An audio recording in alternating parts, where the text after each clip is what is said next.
Hey there, thanks for stopping by. Today I'm going to be doing a little bit more reductive monotype playtime, but I'm going to be doing a subject which is close to my nostalgic heart, and that is a portrait of Elmo.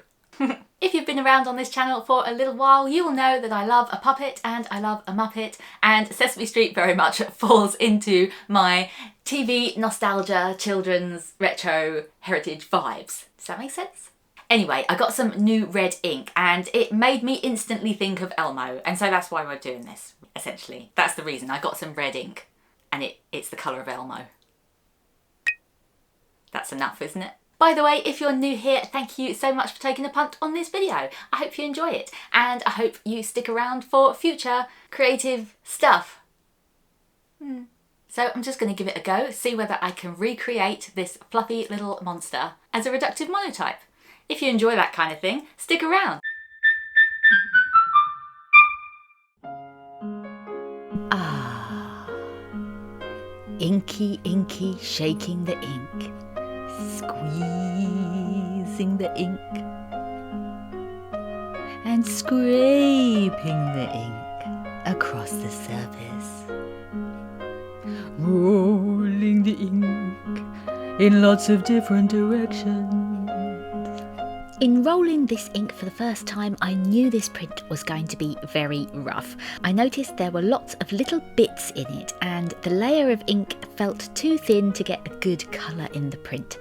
Also, it was a super hot day in the shed as I was filming, so as soon as I started trying to move the ink around, I could feel the resistance as it was drying out faster. So I decided to just use it as a test to get an idea of the size and shapes of Elmo's head and not worry if it was horrible, which it absolutely was. So this one was very much a test run, and yeah, I mean, you can get the sense of Elmo, but it's definitely very rough. The first one is never the best one. So yeah, I feel like I've got an idea though for the shapes that I need to be focusing on. So that was good. So it's time to wipe away the past attempt and try again. That's the great thing about reductive mono. This time the ink layering was a bit thicker but still had a few bumps in it. I realised pretty early on that the head was a bit too big and the left eye was unsettling.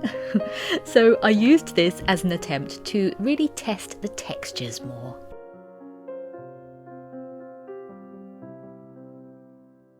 Okay, so take two. Actually, I don't mind it. There's a lot of good in it. I really like the texture in the eyes, even though the eyes are completely wonky. They really are a little bit off, aren't they? He looks like he's had a bit of a night and is a little bit sleepy in one eye. I think the nose is a little bit too big, but I am really liking how the furry texture has come out in this one. It's definitely taking shape. I feel with this one there is potential brewing. With the first two out of the way in this third attempt, I felt like I was very much in the Elmo zone. I was still very aware of the ink drying out quickly, and so tried not to linger too long on any particular area. I tried to address the sizing issue in this one and pulled in the wooden skewer to play with some details. By the way, let me know in the comments if you have a favourite Sesame Street character. I always enjoyed Super Grover, Ernie and the Count, and have a special place in my heart for Cookie Monster as Alistair Cookie in Monster Beast Theatre. You know, I thought this one was going to be so good. Like, it really felt like I was sort of in it, and I hadn't really realised about that eye. And it's the exact same I didn't learn from the other one, the one before, because that has the same thing as this going on, where it goes down that little bit too low. And it's because that one, which is now on the right, was on the left when I was making it. And I'm never good at left eyes. That's why the whole right side of this Elmo is a little bit off. But again, there is potential. It's coming, isn't it? I think it's coming. And in this one, it's got a little bit of neck happening because I think the previous one, like, is the head took up too much of the frame and it needs a little bit of this body to kind of like perspective, you know? So, but it's coming. It's definitely coming.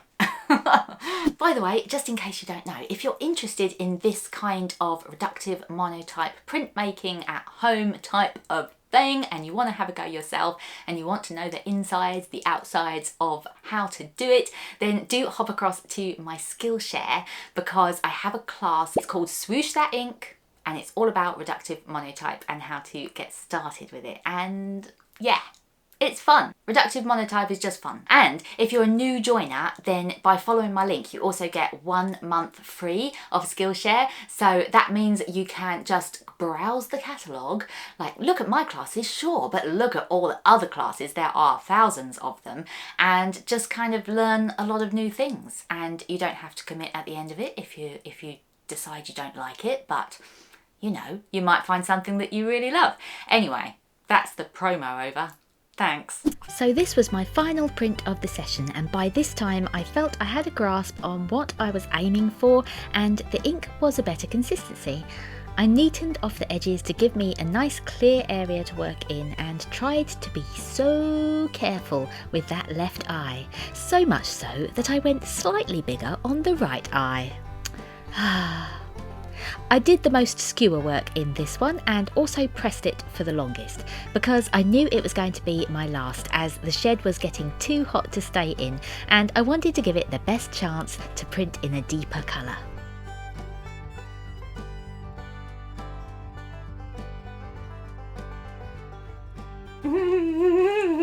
So I am actually really happy with this one. I am really happy with this one because, like, even though the left eye again is ever so slightly bigger than the right, but it's not sort of crazy this time. I mean, I did take off a little bit too much here around this side of the face. That's not so bad. It kind of gives a sense of light. I mean, it's a bit of a shame that the light in the eyes is on a different side to the light on the face. Little things. I think the fur has come out really well on this one, and again, like, I really like the kind of like bobbly texture from, which is the same from the background. It's in the eyes and a bit of the nose, and it kind of just differentiates those from the furry area. And then we have these nice bold white sections which are the eyes and the mouth. I think I got the proportions right on this one. It's got a little kind of tilt to the head which I hadn't planned, but I'm not going to say no. I think it's cute. Oh, Elmo. It's so cute. Anyway, thank you so much for watching this video. I really hope you enjoyed it. And if you did, please do consider giving it a thumbs up, as it really does help to support this channel and lets me know whether anyone actually likes this kind of thing. Either way, keep making happy and I'll see you again next time.